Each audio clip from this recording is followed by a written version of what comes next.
கர்த்தருடைய பரிசுத்த நாம் மகிமைப்படுவதாக. ஆசீர்வதிக்கப்பட்ட இந்த நல்ல நாளிலே மறுபடியும் உங்களை எல்லாம் சந்திப்பதிலே மிகுந்த சந்தோஷம்.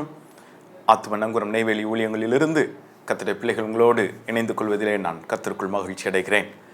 அதோடு கூட மாத்திரமல்ல, நம்முடைய Jesus the king television JTK TV நிறுவனத்திற்காக தேவனை நன்றியோடு ஸ்தோத்திரிக்கிறேன். இந்த நிறுவனத்தின் ஊழியங்களுக்காக கர்த்தர் பலமாய் இவர்களை கொண்டு செய்ய வைத்திருக்கிற எல்லா தரிசனங்கள் திட்டங்களுக்காக தேவ பிள்ளைகள் ஜெபித்துக் கொள்ளுங்கள். கர்த்தர் பெரிய காரியங்களை செய்வாராக. அதோடு கூட மாத்திரமல்ல, நம்முடைய ஆத்ம நங்கூரம் ஊழியங்களிலிருந்து ஆத்ம நங்கூரம் என்ற 2 மாத பத்திரிகை ஒன்று நாம் வெளியிட்டு வருகிறோம். கர்த்தருடைய பிள்ளைகள் அநேக நீங்கள் பயன்படுத்தியவர்கள் என்று சொல்லி நான் விசுவாசிக்கிறேன். உங்களுக்கும் அந்த பத்திரிகை வேண்டுமென்றால் கீழ் காண்கிற எண்களிலே எங்களை தொடர்பு கொண்டு உங்களுடைய விலாசங்களை எங்களுக்கு அனுப்பி வைப்பீர்களானால் நாங்கள் பத்திரிகையை இலவசமாக உங்களுக்கு அனுப்பி வைப்போம். நம்ம எல்லாம் இணைந்து கர்த்தருடைய வார்த்தைகளை இன்னும் தீவிரித்து மகிமைப்படுத்துவோம். கர்த்தர் பெரிய காரியங்களை செய்வாராக. கர்த்தருடைய பரிசுத்த நாமம் உயர்ந்திருக்கட்டும். இந்த நாளிலும் கூட கர்த்தருடைய வார்த்தைகளை நாம் தியானிக்க போகிறோம். ஒவ்வொரு நாளும் நாம் கர்த்தருடைய வார்த்தைகளை தியானித்து வருவது மிகுந்த சந்தோஷம். விசேஷமாக நம்முடைய இந்த செய்திகள், நாம் தொலைக்காட்சியில் பேசுகிற எல்லா செய்திகளும் JTK டெலிவிஷன் யூடியூப்லேயும் இருக்கும், JTK டிவியுடைய யூடியூப்லேயும் இருக்கும். மாத்திரமல்ல, ஆத்ம நங்கூரம் நெய்வேலி என்ற நமது ஊழியத்துடைய யூடியூப் சேனலிலும் ஒளிபரப்பப்பட்ட அனைத்து செய்திகளும் அங்கே நமக்கு பதிவிடப்பட்டிருக்கும். கர்த்தருடைய பிள்ளைகள் நீங்கள் அதில் சென்று உங்கள் செய்திகளை பார்த்து கர்த்தருடைய நாமத்தை மகிமைப்படுத்தலாம். இந்த நாளிலும் கர்த்தருடைய வார்த்தையை நாம் பார்த்து கர்த்தருடைய நாமத்தை மகிமைப்படுத்துவோம். தேவ பிள்ளைகள் திருப்பிக் கொள்ளுங்கள். அது ஆதியாகமத்தின் புஸ்தகம் 17வது அதிகாரம் 18வது வசனம். ஆதியாகமத்தின் புஸ்தகம் 17வது அதிகாரம் 18வது வசனம். இஸ்மவேல் உமக்கு முன்பாக பிழைப்பானாக என்று ஆபிரகாம் தேவனிடத்திலே விண்ணப்பம் பண்ணினான். இஸ்மவேல் உமக்கு முன்பாக பிழைப்பானாக என்று ஆபிரகாம் தேவனிடத்திலே ஒரு விண்ணப்பம் பண்ணினான். ஆபிரகாமுடைய ஜெபம் இது, ஆபிரகாமுடைய ஜெபம். ஆனால் இந்த ஜெபம் இஸ்மவேலுக்காக, இஸ்மவேலை கர்த்தர் பாதுகாக்க வேண்டும் என்று சொல்லி ஏறெடுக்கப்பட்ட ஒரு அற்புதமான ஜெபத்தை போல் தோன்றலாம். ஆனால் இதற்கு பின்பதாக ஒரு சில காரியங்கள் மறைந்திருக்கிறது. அப்படியானால் ஆதியாகமத்தின் புஸ்தகம் 15ஆம் அதிகாரம் 5வது வசனத்திலே நாம் ஏற்கனவே தியானித்திருக்கிறோம். அவர் அவனை வெளியே அழைத்து, நீ வானத்தை அண்ணாந்து பார், நட்சத்திரங்களை எண்ண உன்னாலே கூடுமான அளவுகளை எண்ணு என்று சொல்லி, பின்பு அவனை நோக்கி உன் சந்ததி இவ்வண்ணமாய் இருக்கும் என்றார். உன் சந்ததி இவ்வண்ணமாய் இருக்கும் என்றார். கர்த்தர் ஆபிரகாமை வெளியே அழைத்து நட்சத்திரங்களை என்ன சொல்லுகிறார்? அதை பார்த்த மாத்திரத்தில் ஆபிரகாமுக்கு ஒரு காரியம் புலப்படும். இதை நம்மால் எண்ணி முடிக்க முடியாது, எத்தனை வருடங்கள் ஆனாலும் எண்ணி முடிக்க முடியாது என்று ஒரு எண்ணம் அதற்குள்ளாக கர்த்தர் சொல்கிறார். இவ்வண்ணமாக உன் சந்ததியா இருக்கும் என்று சொன்ன உடனே ஆபிரகாம் கர்த்தரை விசுவாசித்தான். அவர் அதை அவனுக்கு நீதியாக எண்ணினார் என்று சொல்லி ஆதியாகமம் 15:6 நாம் பார்க்கிறோம்.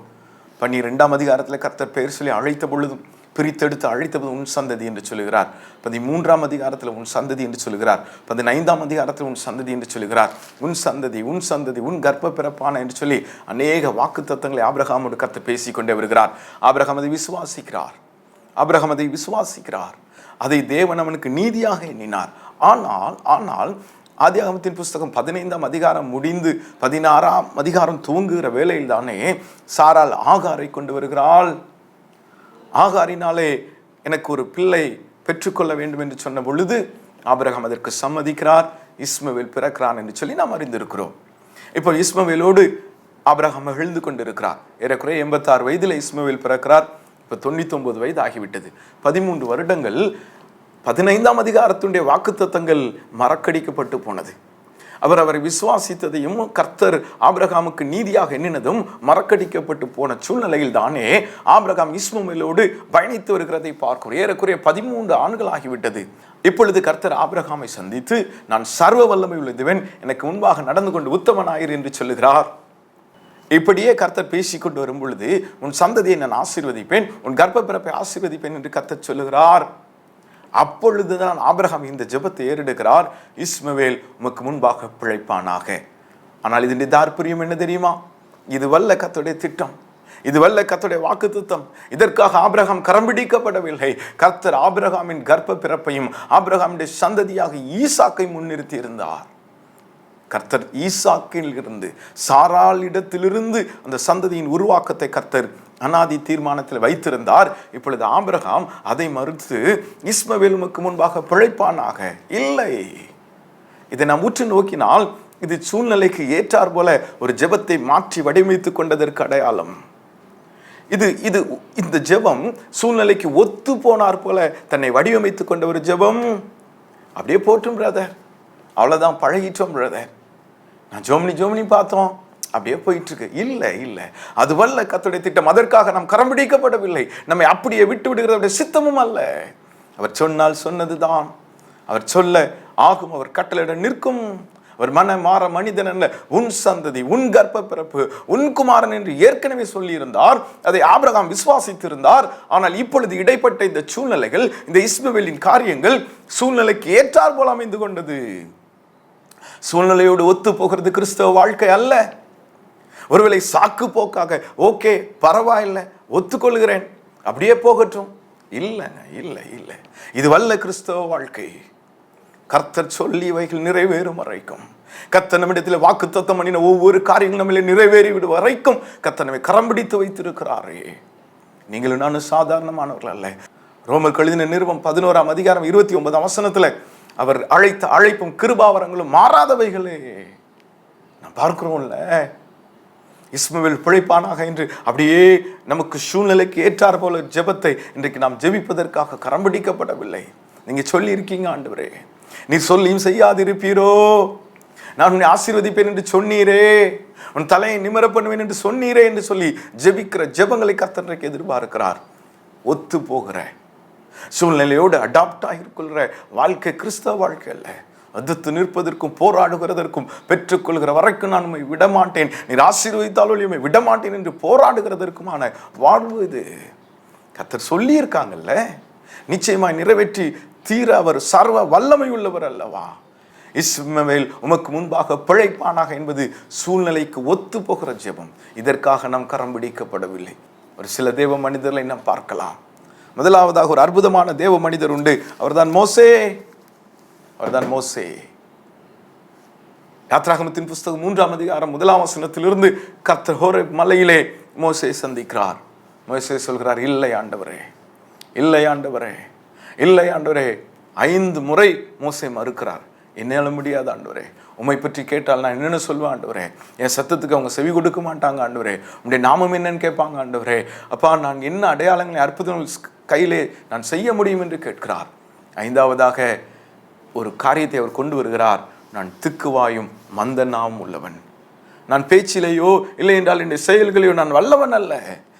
யாத்ராகமத்தின் புஸ்தகம் 4ஆம் அதிகாரம் 10வது வசனத்தை பாருங்களேன். அப்பொழுது மோசே கர்த்தரை நோக்கி, ஆண்டவரே, இதற்கு முன்னாவது தேவரீர் உமது அடியனோடு பேசினதற்கு பின்னாவது நான் வாக்கு வல்லவன் அல்ல, நான் திக்குவாயும் மந்த நாவும் உள்ளவன். மோசேடைய சூழ்நிலை அதுதான். ஆனால் கர்த்தருடைய வார்த்தை சொல்கிற முதல் 40 ஆண்டுகள் மோசே வாக்கிலும் செய்கையிலும் வல்லவனாயிருந்தான். மீதமிருந்த 40 ஆண்டுகள் ஆடுகளை மேய்த்து கொண்டு ஆடுகளோடு பயணித்து தன்னுடைய வாக்கையும் தன்னுடைய செயலையும் எல்லாம் இழந்து போய் சூழ்நிலையோடு ஒத்து போன மோசையை நாம் இங்கே பார்க்கிறோம். அந்த சூழ்நிலைக்கு ஒற்று போன, அந்த சூழ்நிலையோடு இணைந்து கொண்ட ஒரு ஜெபம் தான், நான் திக்குவாய் ஆண்டவரே, நான் மந்த நாவு ஆண்டவரே, நான் பேச்சில் வல்லவன் அல்ல ஆண்டவரே, என்னை எப்படியே விட்டுருங்க ஆண்டவரே. நோ மோசஸ், நோ, நான் உங்க கூட இருப்பேன், நான் உன்னை பெரிய காரியம் செய்வதற்கு ஏற்படுத்தி வைத்திருக்கிறேன், என்னோடு கூட வா என்று சொல்லி கர்த்தர் அழைக்கிறதை நாம் பார்க்கிறோம். மோசேயுடைய சூழ்நிலை பார்த்தீங்களா? 40 ஆண்டுகளாக தன்னுடைய மாமனுடைய ஆடுகளை மேய்த்து கொண்டிருந்த மோசேயை பார்க்கிறோம். முதல் 40 ஆண்டுகள் பலமுள்ள ஒரு வீரனாக ராஜாவுனுடைய அரண்மனையிலே வாழ்ந்த இந்த மோசே எல்லாவற்றையும் இழந்து சூழ்நிலைகளோடு ஒத்து போய் இனி நான் என்ன செய்ய முடியும், என் வாழ்க்கை அவ்வளோதான் பிரதர், நான் ஆரம்ப நாட்களில் நன்கு ஊழியம் செய்தேன், வாலிப நாட்களில் நான் பலமாய் கர்த்தருடைய நாமத்தை மகிமைப்படுத்தி வந்தேன், இப்பொழுது என் சூழ்நிலைகள் வேறு என்று ஒடுங்கி போய் உட்கார்ந்துருக்கிறீங்களா? அவ்வளவுதான், எல்லாம் முடிஞ்சு போச்சு, இனிமேலாம் என்னால் ஒன்றும் பண்ண முடியாது, நாம் பிரயோஜனமற்றவன்னு சொல்கிறீங்களா? இல்லை, என்ற தாளந்து இல்லை, என்ற திறமைகள் இல்லை, எல்லாவற்றையும் இழந்து நிற்கிறேன் என்று சொல்லுகிறது. இஸ்மவேல் உமக்கு முன்பாக பிழைப்பானாக என்று சூழ்நிலைகளோடு ஒத்து போன ஜெபம் இங்கே மோசே ஜெபிக்கிறார். கர்த்தர் சொல்லிட்டாங்க, நோ மோசஸ், நீ தான் வேணும், உன்னை கொண்டு தான் அந்த காரியத்தை செய்வேன், என்னோடு கூட வா, நான் உன்னோடு கூட இருந்து செய்கிற காரியம் பயங்கரமாக இருக்கும். உபாகமத்தின் புஸ்தகம் கடைசி அதிகாரம் கடைசி வசனத்துல இவ்விதமாய் கர்த்தரை முகமுகமாய் தரிசித்த ஒரு அற்புதமான இந்த தீர்க்கதரிசியை போல, மோசேயை போல இந்த பூமியில ஒருவனும் முன் தோன்றினதும் இல்லை, பின் தோன்ற போகிறதும் இல்லை. இன்னொரு பாக்கியம் பார்த்தீங்களா? எனக்கு திறமை இல்லை, என்னால் முடியாது, நான் இந்த சூழ்நிலைகளோடு ஒத்து போய் விடுகிறேன், ஆடுகளை மாத்திரம் மேய்த்துக் கொள்கிறேன் என்று சொல்லி சூழ்நிலையோடு ஒத்து போயிருந்த மோசேயை தான் கர்த்தர் பயன்படுத்துகிறார். மோசேயை போல ஒரு மனிதன் முன் இருந்ததும் இல்லை, பின் இருக்க போகிறதும் இல்லை. இந்த ஒரு வசனத்தை மட்டும் நான் உங்களுக்கு வாசித்து காட்டி விடுகிறேனே. உபாகமத்தின் புஸ்தகம் 34ஆம் அதிகாரம், இந்த வசனங்களை பாருங்க. உபாகமத்தின் புஸ்தகம் 34ஆம் அதிகாரம் 10வது வசனம் 11வது வசனம். மோசே எகிப்து தேசத்தில் பார்வோனுக்கும் அவனுடைய எல்லா ஊழியக்காரருக்கும் அவனுடைய தேசம் அனைத்திற்கும் செய்யும்படி கர்த்தர் அவனை அனுப்பி செய்வித்த சகல அடையாளங்களையும் அற்புதங்களையும் அவன் இஸ்ரவேல் எல்லோருக்கும் பிரத்யட்சமாய் செய்த சகல வல்லமையான கிரியைகளையும் மகா பயங்கரமான செயல்களையும் பார்த்தால், கர்த்தரை முகமுகமாய் அறிந்த மோசே போல் ஒரு தீர்க்கதரிசி இஸ்ரவேல் அப்புறம் எழும்பினதில்லை என்று விளங்கும். ஹல்லேலூயா. சூழ்நிலை ஒத்து போயிட்டீங்களா? என் லைஃப் இப்படி தான் பிரதர், என் காரியம் இப்படி தான், என் கையின் பிரயாசங்கள் இப்படி தான், என் ஃபேமிலி எல்லாம் சொல்றீங்களா? இல்லை பிரதர், இல்லை பிரதர், இல்லை சிஸ்டர். தேவனுக்காய் எழுந்து பிரகாசிப்பதற்கு கர்த்தர் இன்றைக்கு நம்மை கரம் பிடித்திருக்கிறார். ஈசாக்கு பிறந்து கர்த்தருடைய நாமத்தை மகிமைப்படுத்த வேண்டிய தேவ திட்டத்தின் துவக்கத்திலே இஸ்மவேல் உமக்கு முன்பாக பிழைப்பானாக என்ற ஜெபத்தை நாங்கள் கேன்சல் பண்றோம். ஆண்டவரே, ஹல்லேலூயா.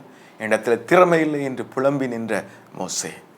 ரெண்டாவது ஒரு மனிதனை பாருங்களேன். ரெண்டாவது ஒரு மனிதனை பார்க்க போகிறோம். ஒரு தான் எரேமியா. எரேமியா தீர்க்கதரிசி என்ன சொல்றாரு பாருங்களேன்.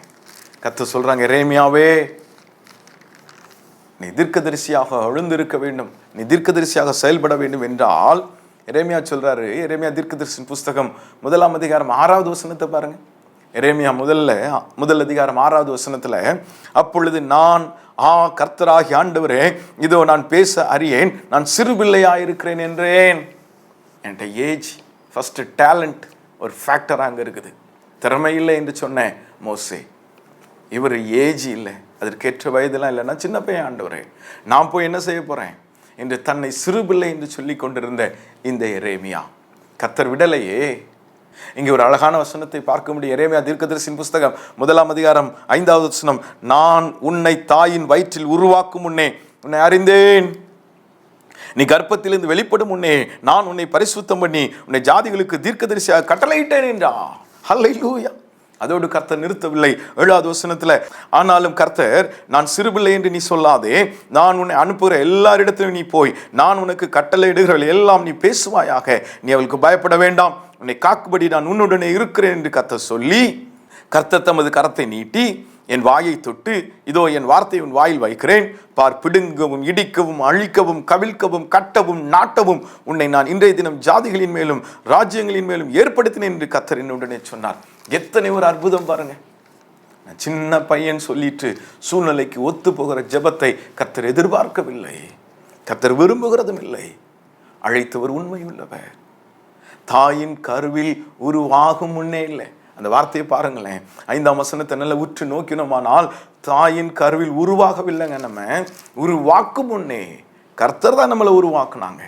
உலக தோற்றத்துக்கு முன்னே பெயர் சொல்லி அழைத்து அறிந்திருக்கிற கர்த்தர் தாயின் வயிற்றில் உருவாக்கினதே அவர் தான். ஏன் தெரியுமா? தேவனுடைய ராஜ்யத்தின் பணிக்காக, தேவனுடைய கட்டுமானத்திற்கு என்று உங்களையும் என்னை கர்த்தர் பிரித்தெடுத்து வைத்திருக்கிறார். நான் சிறு பிள்ளை என்று சொல்லி விடுகிறதற்காக அல்ல. ஹல்லேலூயா. இஸ்மவேல் உமக்கு முன்பாக பிழைப்பானாக. இல்லை ஆண்டவரே, இந்த சூழ்நிலைகளுக்கு ஒத்து போகிற ஜெபத்தை நான் இன்னைக்கு கேன்சல் பண்றேன். எனக்கு திறமை இல்லை, எனக்கு வயது இல்லை, எனக்கு அனுபவம் இல்லை, ஐயோ என்னையாலெல்லாம் முடியாது. இல்லை பிரதர், இல்லை சிஸ்டர், ஆண்டவர் உங்களை அழைத்திருக்கிறார் என்றால் தேவனுக்கு என்று வேகமாய் செயல்படுவதற்கு கர்த்தர் இன்றைக்கு எதிர்பார்த்திருக்கிறார். காலம் இனி செல்லாது. இந்த கடைசி நாட்கள், எழுப்புதலின் நாட்களில் தேவனுக்கு என்று பலமாய் மிக பலமாய் புறப்பட்டு செல்கிறதற்கு கர்த்தர் நம்மை எதிர்பார்த்து நிற்கிறார். ஊழியத்தை தீவிரித்து செய்வதற்கு இங்கே சிறு பையன் என்று சொல்லி கொண்டிருந்த எரேமியாவை கர்த்தர் அழைத்து ஆசீர்வதிக்கிறார். இன்னைக்கு சொல்லுங்க, ஆண்டவரே, நான் உங்க பிள்ளை ஆண்டவரே, சூழ்நிலைகளை சார்ந்து சூழ்நிலைகளை பார்த்து உமக்கும் எனக்குமான உறவிலே நான் பலவீனம் அடைந்து விடக்கூடாது ஆண்டவரே. சூழ்நிலைகளை பார்த்து சோர்ந்து போகிறதற்காக நான் கரம் பிடிக்கப்படவில்லை, எனக்கு திறமை இல்லை, வயது இல்லை, ஐயோ என்று சொல்லி ஒதுங்கி விடுவதற்காக நான் கரம் பிடிக்கப்படவில்லை. எப்படி ஆகிலும் கர்த்தருக்கு என்று செயல்படுகிறதற்காக அழைத்தவர் உண்மையுள்ளவர். ரத்தம் சிந்தி நம்மை மீட்டெடுத்த அன்பு தகப்பனவர். எத்தனையோ ஞானிகள், திறமைசாலிகள், பெரியவர்கள்லாம் இருக்கத்தக்கதாக திறமையற்றவர்களும் திறமை இழந்தவர்களும் வயதில் குறைந்தவர்களும் சிறுபிள்ளையும் ஆகிய எரேமியாவையும் மோசையும் கர்த்தர் பயன்படுத்துவாரானால் உங்களையும் அவர் பயன்படுத்துவார். ஏன் சோர்ந்து போய் உட்கார்ந்துட்டீங்க? இஸ்மவேல் உமக்கு முன்பாக பிழைப்பானாக என்ற ஜெபத்தை நாங்கள் இயேசுவின் நாமத்தில் கேன்சல் பண்ணுறோம். எங்கள் சூழ்நிலைகளை நாங்கள் மேற்கொள்ளுகிறோம். எரேமியாவுடைய காரியங்கள் மிக கடினமானதாக இருக்கும். அநேக துன்பங்கள், வேதனைகள், கண்ணீர்கள், துரத்தல்கள், அடிகள், அவமானங்கள், ஏளனங்கள் மத்தியில் தன்னை தேவனுக்கு என்று நிலைநிறுத்தி கொண்ட ஒரு அற்புதமான பாத்திரம் தான் இந்த எரேமியா. சொல்லுங்க, என்னால் முடியாதுன்னு சொல்கிறீங்களா? சின்ன பிள்ளைன்னு சொல்கிறீங்களா? இல்லை சிஸ்டர், ஆண்டவர் உங்களை பயன்படுத்த விரும்புகிறார். ஆண்டவருக்கு நீங்கள் வேணும். ஏசப்பாவுக்கு நீங்கள் வேணும். அவர் தம்முடைய விலையேற பெற்ற ரத்தத்தை சிந்தி உங்களை மீட்டெடுத்து இருக்கிறாரே, ஏசப்பாவுக்கு நீங்கள் வேணும். கொடுப்போமா? சூழ்நிலைகளை முன்னிறுத்திடாதீங்க. சூழ்நிலைகள் ஒரு நாளும் கர்த்தருடைய பிள்ளைகளுக்கு சாதகமாக இருக்காது. சூழ்நிலை எல்லாம் சாதகமாக இருக்குது. என் ஊழியத்தில் எனக்கு பிரச்சனையே இல்லைன்னா அதுதான் பிரச்சனை. ஆமாம், ஊழியத்தில் பிரச்சனை இல்லை, கிறிஸ்தவ வாழ்க்கை சமாதானமாக போகுது அப்படின்னு நம்ம சொல்லிட்டோன்னா சம்திங் ராங். போராட்டங்கள் உண்டு, சூழ்நிலைகள் சாதகமாக இருக்க போகிறது இல்லை. ஆனாலும் தேவனுக்கென்று போராடி போராடி மகிமையான காரியத்தை செய்து விடுகிறதற்கு கர்த்தர் அன்னைக்கு நம்மை கரம் பிடித்து வைத்திருக்கிறார். ஹல்லேலூயா, ஹல்லேலூயா. மூன்றாவதாக இன்னொரு அற்புதமான பாத்திரத்தை நாம் பார்க்க போகிறோம். அதுதான் கிதியோன். மனாசே கோத்திரத்திலே ஒரு ஏழை குடும்பத்தில், ஒரு எளிய குடும்பத்தில் பிறந்திருந்த கிதியோனை நாம் பார்க்கிறோம். நியாயாதிபதியின் புஸ்தகம் 6ஆம் அதிகாரத்தில் கர்த்தர் அவனை சந்திக்கிறார். பராக்கிரமசாலியே, நான் உன்னோடு கூட இருக்கிறேன் என்று சொல்லி கர்த்தர் அவனோடு கூட பேசுகிற பொழுது கிதியோனுடைய ஜெபத்தை பாருங்களேன், கிதியோனுடைய விண்ணப்பத்தை பாருங்க. நியாயாதிபதியின் புஸ்தகம் 6ஆம் அதிகாரம் 15வது வசனத்தில், அதற்கு அவன், என் ஆண்டவரே, நான் இஸ்ரவேலை எதினால் ரட்சிப்பேன்? என் ஆண்டவரே, நான் சிறு பிள்ளையாயிருக்கிறேனே. எரேமியா சொன்னது. என் ஆண்டவரே, இதற்கு முன்பாக நான் பேச்சிலும் வாக்கிலும் வல்லவன் அல்ல என்று சொல்லி மோசே சொல்லிய ஜெபம். இங்கே கிதியோனும் அதே போலத்த ஒரு ஜெபத்தை ஏறெடுக்கிறார். என் ஆண்டவரே, நான் இஸ்ரவேலை எதினால் ரட்சிப்பேன்? இதோ மனாசையில் என் குடும்பம் எளியது, மனாசையில் என் குடும்பம் மிகவும் எளியது, என் தகப்பன் வீட்டில் நான் எல்லாரிலும் சிறியவன் என்றான். முதல்ல பார்த்தோம், எனக்கு திறமே இல்லை ஆண்டவரே. இரண்டாவது பார்த்தோம், நான் சின்ன பையன் ஆண்டவரே. மூன்றாவது, என்கிட்ட எந்த பேக்ரவுண்டும் இல்லை, எங்கள் ஃபேமிலிலாம் ரொம்ப ஏழை எளிய குடும்பத்திலேருந்து வந்திருக்கிறேன். நான் போய் என்ன செய்ய போகிறேன்? நான் போய் கர்த்தருடைய ஊழியத்தை எப்படி செய்து முடிக்க போகிறேன்? நான் மிக மிக ஏழை எளிய குடும்பத்திலிருந்து வந்திருக்கேன். என் தகப்பன் வீட்டில் எல்லாரும் நான் சிறியவன் என்று சொல்லி இந்த ஒரு பின்னணியத்தை இங்கே கிதியோன் முன்பதாக நிறுத்துகிறதை பார்க்கிறோம். இது வல்ல காரியம். இஸ்மவேல் உமக்கு முன்பாக பிழைப்பானாக, இல்லை ஈசாக்கு பிறப்பானாக என்று ஜெயம் எடுக்க வேண்டிய நாம் இங்கே கிதியோனை பார்க்கிறோம். எந்த பலனும் இல்லை, எந்த ஒரு குடும்ப பின்னணியும் இல்லை. நான் எப்படி போய் ஊழியம் செய்கிறது? இல்லை, உங்கள் குடும்ப பின்னணியம், உங்கள் பேக்ரவுண்ட், உங்கள் பின்னணியங்கள்லாம் கர்த்தருக்கு தேவையில்லை சிஸ்டர்.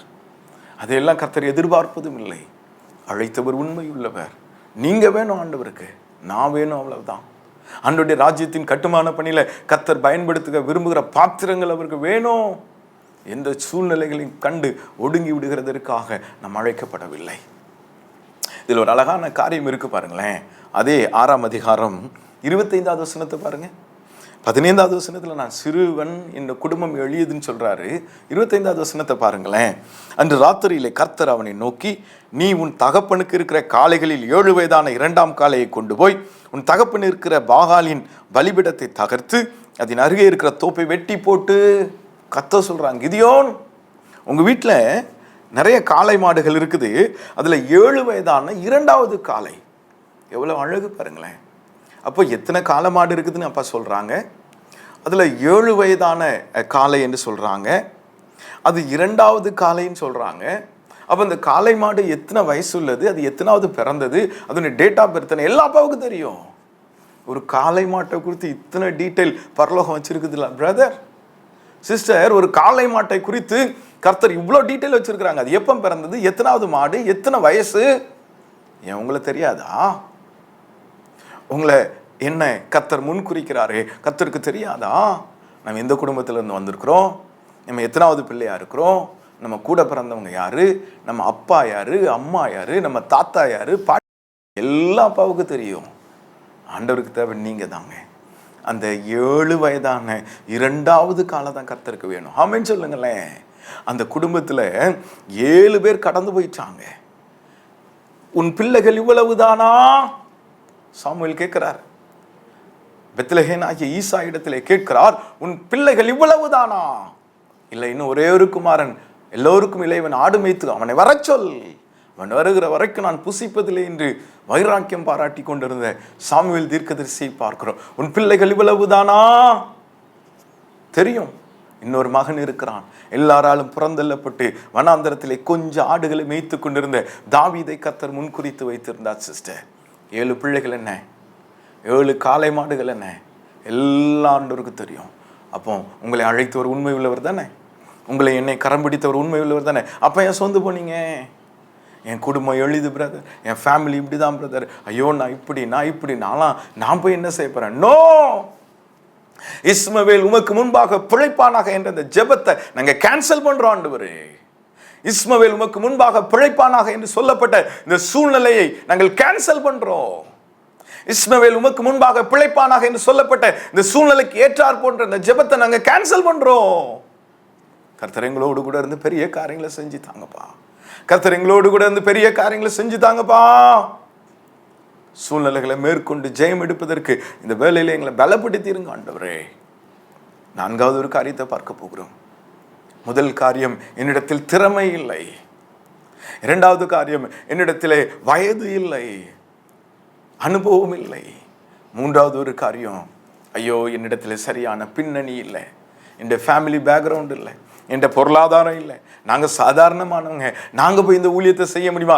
அழைத்தவர் உண்மை உள்ளவர், பராக்கிரமசாலி, நீ பயப்படாதே என்ற கர்த்தர் நம்மோடு கூட இருக்கிறார். நீங்களும் நானும் கரம் பிடிக்கப்பட்டதற்கு ஒரு முகாந்திரம் உண்டு. சத்துருவின் அரண்களை நிர்மூலமாக்கி போடுகிறதற்காக கர்த்தர் நம்மை கரம் பிடித்து வைத்திருக்கிறார். ஆண்டவர்கிட்ட சொல்லுங்க, என்ன மன்னிங்க ஆண்டவரே, உமக்கு செயல்படுகிறதற்காக, உண்மையில பலன் கொள்வதற்காக இந்த ராஜ்யத்தின் கட்டுமான பணிகளை எடுத்து பயன்படுத்துங்க ஆண்டவரே. அரண்கள் நிர்மூலமாக்கப்படுவதாக, சத்துருவின் கிரியைகள் முடக்கப்படுவதாக. சூழ்நிலையை ஒத்து போய் நான் அமர்ந்திருப்பதற்காக கரம்பிடிக்கப்படவில்லை. நான்காவதாக நாம் ஒரு பாத்திரத்தை பார்க்க போகிறோம். யோவான் எழுதின சுவிசேஷம் 11ஆம் அதிகாரத்தில் நாம் பார்க்கிறோம். மார்த்தாள், மரியாள் லாசருடைய சகோதரியாகிய பெத்தானியாவில் இருந்த மார்த்தாள் தன் சகோதரனாய் லாசரு மரித்து போனான். இயேசுவை அழைத்திருந்தார்கள். இயேசுப்பா அங்கே வந்துட்டாங்க, இயேசு வருகிறார் என்று மார்த்தாள் கேள்விப்பட்ட போது, 11ஆம் அதிகாரம் 20வது வசனத்தை வாசிப்போமே. யோவான் எழுதின சுவிசேஷம் 11ஆம் அதிகாரம் 20வது வசனத்திலிருந்து, இயேசு வருகிறார் என்று மார்த்தாள் கேள்விப்பட்ட போது அவருக்கு எதிர்கொண்டு போனால் மரியாளோ வீட்டிலே உட்கார்ந்திருந்தாள். மார்த்தாள் இயேசுவிடத்தில் வந்து, ஆண்டவரே, நீர் இங்கே இருந்தீரானால் என் சகோதரன் மரிக்க மாட்டான் என்று அவள் அழுகிறதை நாம் பார்க்கிறோம். இப்பொழுதும் 22வது வசனத்தை வாசித்துருவோமா? இப்பொழுதும் நீர் தேவனிடத்தில் கேட்டுக்கொள்வது எதுவோ அது தேவன் நமக்கு தந்தருள்வார் என்று அறிந்திருக்கிறேன் என்றாள்.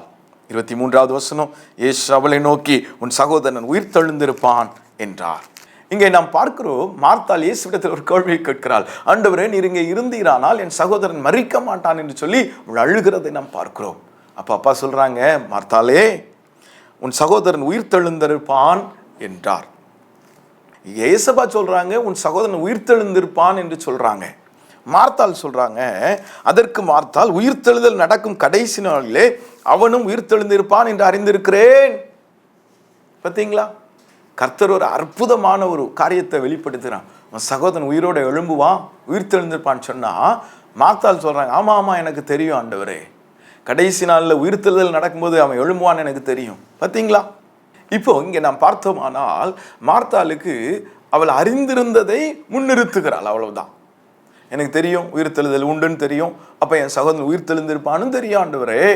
இன்றைக்கு அவள் உயிரோடு எழுப்பப்பட போகிறதை அவள் விசுவாசிக்கவில்லை. தன் சகோதரனாகிய லாசரு இன்றைக்கு இப்பொழுது கர்த்தரால் உயிர்த்தெழுந்திருப்பான் என்பதை அவள் சற்றேனும் விசுவாசிக்கவில்லை. அதனுடைய வெளிப்பாடு தான் இந்த வார்த்தை. எனக்கு தெரியும் ஆண்டவரே, எனக்கு எல்லாம் தெரியும், அவன் உயிர்த்தெழுதல் நாளிலே அவன் உயிர்த்தெழுந்திருப்பான் என்பதை நான் அறிந்திருக்கேன். அப்போ தான் அப்பா சொல்ல, இல்லை மார்த்தாள், இல்லை, நானே உயிர்த்தெழுதலும் ஜீவனுமாய் இருக்கிறேன். என்னை விசுவாசிக்கிறவன் மரித்தாலும் பிழைப்பான், உன் சகோதரன் இப்பொழுது உயிர் தெழுந்திருப்பான் என்பது கல்லறை வாசலுக்கு போன பின்பும், ஆண்டவரே கல்லை எடுத்து போடுங்கள் என்று பின்பும், ஆண்டவரே அவன் மரித்து 4 நாள் ஆயிற்று நாரும் என்று சொல்லி கொண்டிருந்த இந்த மார்த்தாளை பார்க்கிறோம். இஸ்மவேல் உமக்கு முன்பாக பிழைப்பான். எனக்கு தெரியும் இப்படிதான் நடக்கும், அவங்களுக்கு இப்படிதான் நடந்தது, இந்த சிஸ்டருக்கு இப்படிதான் நடந்தது, அந்த பிரதருக்கு அப்படிதான் நடந்தது, அந்த ஊழியக்காரருக்கு இப்படிதான் நடந்தது, எங்க சர்ச்சில் இப்படிதான் நடந்தது, எங்க சொந்தக்கார நோ நோ எந்த காரியங்கள் எங்க நடந்திருக்கட்டும், உங்களுக்கு தெரிந்த சூழ்நிலைகள் எதுவா இருக்கட்டும், இஸ்மவேல் பிழைப்பானாக என்று ஜெபிக்கிறதற்காக நாம் கரம் பிடிக்கப்படவில்லை. நானே உயிர்த்தெழுதலும் ஜீவனுமாயிருக்கிறேன் என்ற சர்வ வல்லமை உள்ளவருக்கு முன்பதாக நாம் நின்று கொண்டிருக்கிறோம். அவர் சகலத்தையும் செய்ய வல்லமை உள்ளவர். என் தேவனால் செய்யக்கூடாத காரியம் ஒன்றுமில்லை. லாசர் உயிரோடு எழுப்பப்பட்டார். அல்லேலூயா.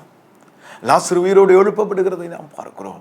அநேக நேரத்தில் நம்முடைய சூழ்நிலைகள் நம்மளை மேற்கொள்ளுகிறதா, நம் அறிந்த அறிவு, நம் கேள்விப்பட்ட சம்பவங்கள், நம்மோடு பகிரப்பட்ட பல விஷயங்கள் நம்மை அழுத்துகிறதா இருக்கலாம். ஆனால் கர்த்தர் நம்முடைய வாழ்க்கையை சொன்ன உன் சகோதரன் உயிர் தெழுந்திருப்பான்னா உயிர் தெழுந்திருப்பான், உன் சகோதரன் உயிரோடு வருவான்னா வருவான். அது தேவ நாம் மகிமைக்கென்று நடக்கும் என்று கர்த்தர் சொன்னா நடக்கும். இப்போ சொல்லுங்க, அன்றைய எங்கள் வாழ்க்கையில் நீங்கள் இப்படி செய்கிறதற்காக நன்றி, என்னுடைய வாழ்க்கையில் நீங்கள் இப்படி செய்கிறதற்காக நன்றி. மார்த்தாளை போல இஸ்மவேல் உமக்கு முன்பாக பிழைப்பானாக என்று தான் அறிந்திருந்த சூழ்நிலைகளை முன்னிறுத்துவதற்காக நான் கரம் பிடிக்கப்படவில்லை. இது நடக்காது, இது ஆகாது, இது அவ்வளவுதான் என்று முடிந்து போன காரியங்களையும் என் தேவனால் உயிர்ப்பிக்க முடியும். சொல்லுங்க, 4 காரியங்களை நாம் பார்த்திருக்கோம். முதலாவது, என்னிடத்தில் திறமை இல்லை, மோசே சொல்கிறார். 2வது, என்னிடத்தில் வயது இல்லை, எரேமியா சொல்லுகிறார். 3வது, ஆண்டவரே என்னிடத்தில் எந்த பின்னணியும் இல்லை, கிதியோன் சொல்லுகிறார். 4வது, மார்த்தாள் சொல்றாங்க, எனக்கு எல்லாம் தெரியும் ஆண்டவரே, இப்படிதான் நடக்கும் எல்லாருக்கும். இல்லைங்க, இல்லை. எல்லா சூழ்நிலைகளையும் மாற்றி போடுகிறதற்கு சர்வ வல்லமை உள்ள தேவன் இந்த நாளில் நம்மோடு கூட இருக்கிறார். ஒப்பு கொடுக்கலாமா? ஒரு நாளும் இஸ்மவேல் உமக்கு முன்பாக பிழைப்பானாக என்று சொல்லி சாக்கு போக்கு சொல்லி கொண்டு நகர்ந்து விடுவதற்கு நாம் கரம் பிடிக்கப்படவில்லை. தேவனுக்கென்று பலமாய் செயல்படுகிறதற்கு கர்த்தர் தாம் சொல்லிய வார்த்தைகள் ஒன்றையும் நிறைவேற்றாமல் விடுவதில்லை. அவளுடைய வார்த்தைகள் ஒன்றும் கீழே விழுந்து விடுவதில்லை. எங்கள் வாழ்க்கையில் செஞ்சு தாங்கப்பா, காரியங்களை மாறுதலாய் முடிய பண்ணிருங்கப்பா, உம்மால் கூடாத காரியம் ஒன்றுமில்லை ஆண்டவரே. இஸ்மவேல் உமக்கு முன்பாக பிழைப்பானாக இல்லை ஆண்டவரே, ஈசாக்கு பிறப்பானாக. அல்லேலூயா. ஈசாக்கு பிறப்பானாக, ஈசாக்கு எங்கள் வாழ்க்கையில பிறப்பானாக, உடைய வாக்கு தத்துவங்கள் நிறைவேறுவதாக. அப்படியே சொல்லலாமா? கண்களே மூடி. அன்பின் தகப்பனே, அநேக நேரங்களில் சூழ்நிலைகளை முன்னிறுத்தி நாங்கள் சோர்ந்து போனோம் ஆண்டவரே. இது இப்படிதான் நடக்கும், இது இப்படிதான் செயல்படும் என்று சொல்லி நாங்களாவே அவைகளை குறித்து எழுதி வைத்த காரியங்களை இன்னைக்கு நாங்கள் கேன்சல் பண்றோம். இயேசுவின் நாமத்தில் நாங்கள் பெற்றுக்கொள்கிறோம், இயேசுவின் நாமத்தில் மேற்கொள்கிறோம், சூழ்நிலைகளை மேற்கொள்கிறோம், சந்தர்ப்பங்களை மேற்கொள்கிறோம், சாக்கு போக்குகளை மேற்கொள்கிறோம். எங்களுக்கு ஏற்றார் போன்ற காரியங்களை வார்த்தைகளை நாங்கள் கேன்சல் பண்றோம் ஆண்டவரே. நாம மகிமைப்படுவதாக. கர்த்தர் சொல்லிய காரியங்கள் நிறைவேறுகிற வரைக்கும் நாங்கள் எங்களை அர்ப்பணிக்கிறோம், தாழ்த்துக்கிறோம். கிருபையுள்ள இரத்த துளிகளுக்குள்ள, கல்வாரின் இரத்த துளிகளுக்குள்ள எங்களை ஒப்பு கொடுக்கிறோம். எங்களை கொண்டு மகிமையானது செஞ்சிருங்கப்பா. நமக்கென்று பலமாக எழுந்து செயல்படுகிறவர்களாக, சாதிக்கிறவர்களாக இந்த நாளில் எங்களை மாற்றி விடுங்க ஆண்டவரே. நீ இப்படி செய்கிறதற்காக நன்றி. பரிசுத்த ஆவியானுடைய கரங்களுக்குள்ள எங்களை ஒப்பு கொடுக்கிறோம். ஆளுகை செய்யும், துதி கனம் மகிமையாக உமக்கு செலுத்துகிறோம். இயேசுவின் மூலம் பிதாவே, ஆமென், ஆமென். கர்த்தர் நல்லவர். இந்த வார்த்தைகளை மறுபடியும் ஆசைப்படுங்க. சூழ்நிலைகளோடு ஒத்து போகிறதற்காக நாம் கரம் பிடிக்கப்படவில்லை. தேவனுடைய திட்டங்களையும் தேவனுடைய தீர்மானங்களையும் செயல்படுத்துகிறதற்கு, வீறு கொண்டு ஒழுகிறதற்கு கர்த்தனை கரம் பிடித்திருக்கிறார். கர்த்தனை கொண்டு பெரிய காரியங்களை செய்வாராக. God bless you. God bless you.